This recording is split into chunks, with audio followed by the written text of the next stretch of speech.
दोस्तों नमस्कार, एक बार फिर आपका हार्दिक स्वागत है हमारे इस चैनल में। आज एक नए विषय के साथ। दोस्तों, हमारे जीवन में दुख कई बार हमारे द्वारा बुलाया गया होता है। कई बार हम यूं ही फिजूल की बातों में दुखी हो जाया करते हैं। कई बार तो हम छोटी छोटी अपनी चीज़ों को, जिसको हम सहन नहीं कर पाते हैं, उसको लेकर बैठ जाते हैं। या कभी कभी कोई दूसरा तरक्की कर रहा होता है तो उसकी तरक्की से हम दुखी हो जाते हैं। यह दुख क्यों? आज हम उस विषय पर एक बहुत अच्छी कहानी भी सुनेंगे और हम समझेंगे कि इस दुख से कैसे निपटा जाए, इस दुख को कैसे छोटा किया जाए। लेकिन इस दुख को बताने से पहले मैं आपको बताना चाहूँगा, आप अपने जीवन को देखिए। आपके पास 2 वक्त को खाने की रोटी है, आपके पास पहनने को अच्छे कपड़े हैं, घूमने के लिए आपके पास गाड़ी है। और कई ऐसे परिवार वाले हैं जो सड़क पर रह रहे हैं, जो दूसरों का जूठा बीन कर खा रहे हैं। या कई ऐसे लोग हैं जिनके हाथ नहीं है, पाँव नहीं है और वे जीवन में संघर्ष कर रहे हैं लेकिन कोई शिकायत नहीं रखते। फिर यह दुख होता क्या है? क्या यह दुख हमारे द्वारा अर्जित ही या हमारे द्वारा बनाया तो नहीं गया है? क्योंकि दुख तो हमको लगता है कि उनके जीवन में हमसे ज़्यादा दुख है जो दूसरों का जूठा बिन कर खा रहे हैं। आपको कई ऐसे रास्ते में चलते हुए लोग दिख जाएंगे, कई ऐसे लोग जिनके हाथ नहीं है, पैर नहीं है और वे जीवन के संघर्ष को जी रहे हैं। क्या उनका दुख कोई और दुख है या हमारा दुख जो हम छोटी छोटी बातों पर दुखी हो जाते हैं? हमारे पास कुछ खरीदने को पैसा नहीं है, हम उसके लिए दुखी हो जाते हैं। किसी ने कुछ कह दिया तो हम दुखी हो जाते हैं। हमारे जीवन में हमारे अनुसार सफलता नहीं मिल रही है, तब हम दुखी हो जाते हैं। तो यह दुख है क्या? इसे कैसे दूर किया जा सके और दुख की परिभाषा क्या है? दुख को कैसे जाने कि वह हमारे लिए दुख है?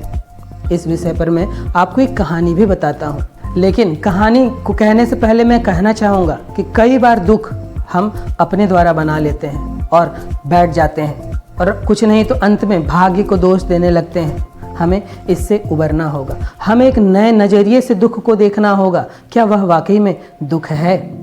तो आज इसी को समझाने के लिए मैं आपको एक कहानी कहता हूँ। एक बार एक हताश युवक जो जीवन से निराश था, वह गौतम बुद्ध के पास पहुँचा और गौतम बुद्ध से उसने कहा कि प्रभु, मैं जीवन से बहुत हताश हो चुका हूँ, मेरे जीवन में दुख ही दुख है, मैं इस दुख से कैसे उभरूँ? महात्मा बुद्ध ने उसके चेहरे को ध्यान से देखा, उसकी हताशा को समझा और उसने गौतम बुद्ध ने उस युवक से कहा कि तुम उस थैली में नमक रखा हुआ है, उस नमक को एक मुट्ठी लो और इस 1 गिलास पानी में डाल दो। युवक ने गौतम बुद्ध की बात मानी और 1 मुट्ठी नमक लाकर 1 गिलास पानी में घोला। फिर गौतम बुद्ध ने कहा, इसे पी जाओ। युवक थोड़ा सा हड़बड़ाया कि नमकीन पानी जो पूरी 1 मुट्ठी नमक डला हुआ, उसे मैं कैसे पीऊँ? लेकिन भगवान की आज्ञा थी, प्रभु की आज्ञा थी, तो उसने पिया। जैसे ही वह आधा गिलास पिया, उसके मुंह में अजीब अजीब भाव बनने लगे। लेकिन फिर भी उसने कोशिश की, फिर भी वह पूरा पी न सका और अंत में उसने पूरे पानी को मुंह से उलट दिया। वह पानी पी नहीं पाया। फिर गौतम बुद्ध ने उस युवक से कहा कि अब इस 1 मुट्ठी नमक को लो और मेरे पीछे चलो। वह युवक गौतम बुद्ध के साथ चला। गौतम बुद्ध उसे कुछ दूर पर एक झील थी, बहुत सुंदर झील थी, वहाँ ले गए और गौतम बुद्ध ने तब उस युवक से कहा कि अपने इस जो 1 मुट्ठी नमक लाए हो, इसको झील में डाल दो। युवक ने वैसा ही किया। फिर कुछ मिनटों के बाद में गौतम बुद्ध ने कहा कि अब इस 1 गिलास में उस झील का पानी लो और उसे पी जाओ। युवक ने फिर वही किया, झील से 1 गिलास पानी लिया और उसे पी गया। झील का पानी बहुत मीठा था, उसे पीने में बहुत आनंद आया। गौतम बुद्ध ने पूछा कि पानी कैसा था? युवक ने कहा, बहुत ही शानदार, मेरी पूरी थकान मिट गई। गौतम बुद्ध ने उसे अपने पास बैठाया और कहा, जीवन में दुख भी इसी प्रकार है। जब तुमने नमक से डली हुई छोटे गिलास पर नमक को डाला और उस पानी को पिया तो तुम उसे पी नहीं सके। लेकिन वही नमक, 1 मुट्ठी नमक, जब तुमने इस झील भरी पानी में डाला, तुम उसे आसानी से पी सके। तो यह जीवन में तुम्हारे ऊपर है कि तुम दुख को किस तरह देखते हो। अगर अपने पात्र को एक गिलास जैसा बना के रखोगे तो छोटा दुख भी तुम्हें बहुत भारी मालूम पड़ेगा। लेकिन अगर तुम्हारे जीवन का उद्देश्य, तुम्हारे जीवन का उत्सव, तुम्हारे जीवन की प्रतिदिन की क्रियाकलाप अगर इस दुख से बड़ी हो जाए, अर्थात वह झील हो जाए, तो फिर यह नमक तुम्हारा मुंह का स्वाद नहीं बिगाड़ सकेगी। तुम्हारा उल्टी जो तुम्हारे अनायास निकल गया, वह तुम्हारे जीवन में इस तरह की उल्टी फिर कभी नहीं निकलेगी। कभी तुम दुखी नहीं रहोगे। युवक ने उस बात को समझा। कहानी दोस्तों छोटी सी, लेकिन यह हमें बहुत कुछ सिखाती है। अक्सर हम जीवन में छोटी छोटी चीज़ों से हताश हो जाते हैं। मेरे पास ये नहीं है, मेरे नसीब में ये नहीं है, मुझे ये नहीं मिला, मुझे वो नहीं मिला, मैं ये नहीं कर पाया, तो मेरे लिए कोई मुझे प्रेम नहीं करता, मेरे लिए कोई स्नेह नहीं करता। हम इन छोटी छोटी बातों को लेकर बैठ जाते हैं और अपने ही दुख को आमंत्रित करते हैं अपने जीवन में। लेकिन अगर इसी जीवन का उद्देश्य बड़ा हो जाए, जब आप सुबह उठें तो उस उद्देश्य के लिए अपने काम पर लग जाएं, वह आपका कोई लक्ष्य हो सकता है, वह आपके जीवन का प्रेम हो सकता है, वह आपके जीवन का कोई उमंग उत्सव वाली चीज़ें हो सकती हैं, वह आपका स्वभाव, वह आपका चरित्र हो सकता है।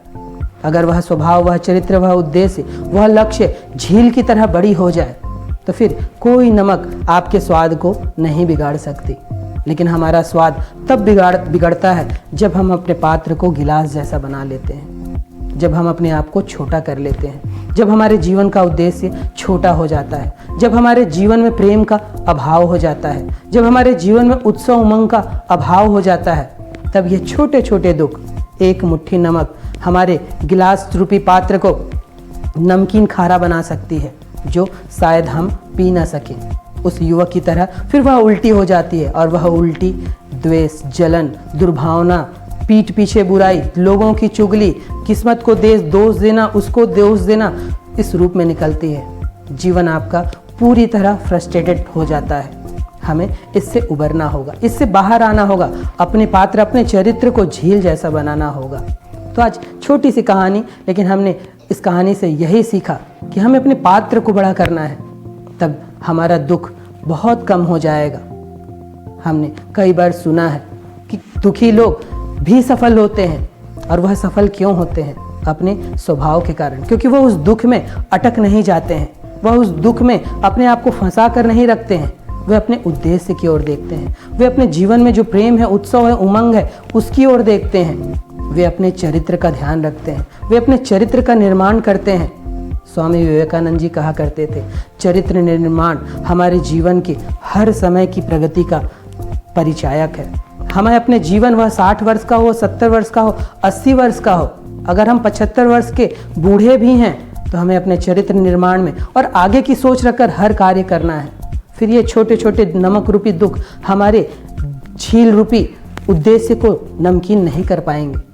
तो आज इसी आशा के साथ हम और आप सब यह कहानी से सीख लेते हैं कि हम अपने जीवन का उद्देश्य बड़ा रखेंगे, जीवन के उद्देश्य को झील के पानी की तरह रखेंगे, अपने जीवन में प्रेम का प्रादुर्भाव करेंगे, ताकि हमारे जीवन में फिर दुख ना हो, फिर हम भी कह सकें कि मेरा गम कितना कम है।